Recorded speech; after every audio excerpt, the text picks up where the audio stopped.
Hey guys, it's Kaylee, welcome back to my channel. Today I'm going to do part 2 of my Asian Readathon pile of possibilities. So these books are mostly all Indian, but I do have a couple of books from a few smaller Asian countries as well. So I'm just going to jump straight into those ones first. So the first book that I have is 1,000 Splendid Suns by Khaled Hosseini.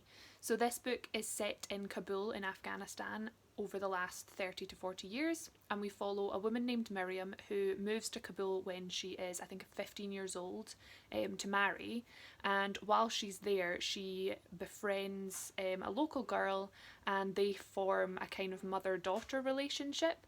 So I think this book really just focuses on their relationship during the time when the Taliban took over the country, and it kind of looks at the brutality, the starvation, their fear, and ultimately it is a story of their relationship and their love with one another.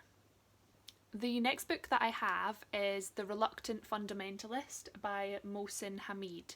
So Mohsin Hamid I have read before. He wrote Exit West, which I read a couple of years ago. I wasn't a massive fan of that book, but I've heard a lot of good things about this one. So it's set in Lahore in Pakistan, and it's basically a monologue from a Pakistani man who has moved to America for several years. He went to college there. Now he's back in Pakistan and he is essentially sitting in a cafe telling his life story to an American man. Now the book is written in second person, so basically it's like he's telling the story directly to the reader. That's really all I know about this one, and I am intrigued, so I'm looking forward to picking this one up. It's quite short, and because of the way that it's written, I think you could probably read this in one sitting, so this might be one that I just sit down of an afternoon and just get lost in. The next book that I have is from one of my favourite authors, and that is Dogs at the Perimeter by Madeleine Tien. So I have read Madeleine Tien's most recent novel, Do Not Say We Have Nothing, and I absolutely loved that book. So this is one of her earlier works, and I picked this up at a used bookstore, so I have an ARC copy here, so I'll put the actual cover on the screen. But this book is set both in Cambodia and in Canada, I believe, and we follow a woman named Janie who grew up in Cambodia during the Khmer Rouge regime, which was the Communist Party in power in Cambodia during the late 1970s. So she experiences quite a lot of violence during this time, and she loses a lot. So in the present day, she's living in Montreal, and I think she's quite haunted by the things that happened to her in her past.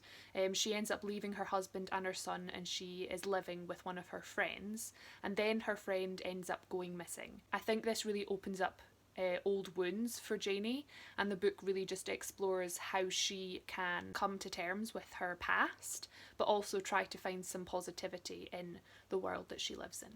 The next book that I have on the list is The White Tiger by Aravind Adiga. So this one is set in contemporary India, and we follow our main character called Balram, who is essentially, I think over the course of 7 days, tells us his life story and how he became so successful. I think this is quite a satiric, witty novel, and it talks about class, social politics, and is ultimately one man's coming of age story and his self-discovery. The next one that I have I am super excited about, and that is The Farfield by Madhuri Vijay.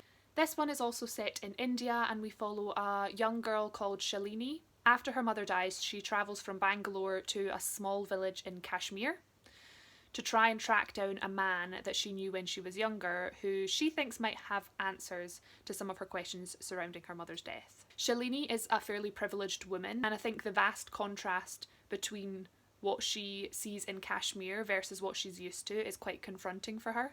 She gets caught up in the politics of Kashmir and in the history of a local family who she ends up staying with, and I think she's forced to make some quite difficult decisions while she's there. The next book that I have I'm also super excited to read, and that is A Place for Us by Fatima Farheen Mirza.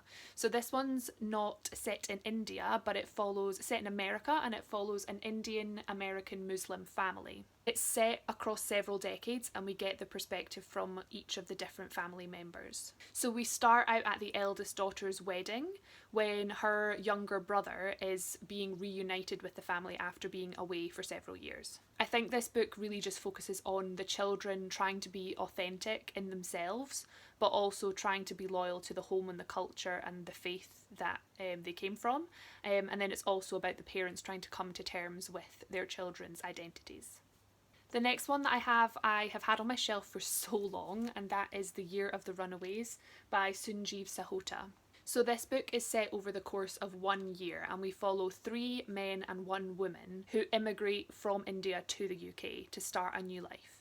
These 4 character stories become entwined and interlinked, and I think they end up relying on each other a lot more than they had expected.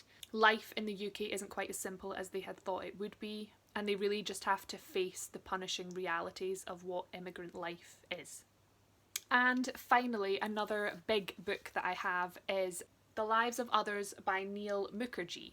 So this novel is set in India, and it is a multi-generational family story following the Ghosh family who all live under one roof, and there are 3 generations, so quite a lot of people.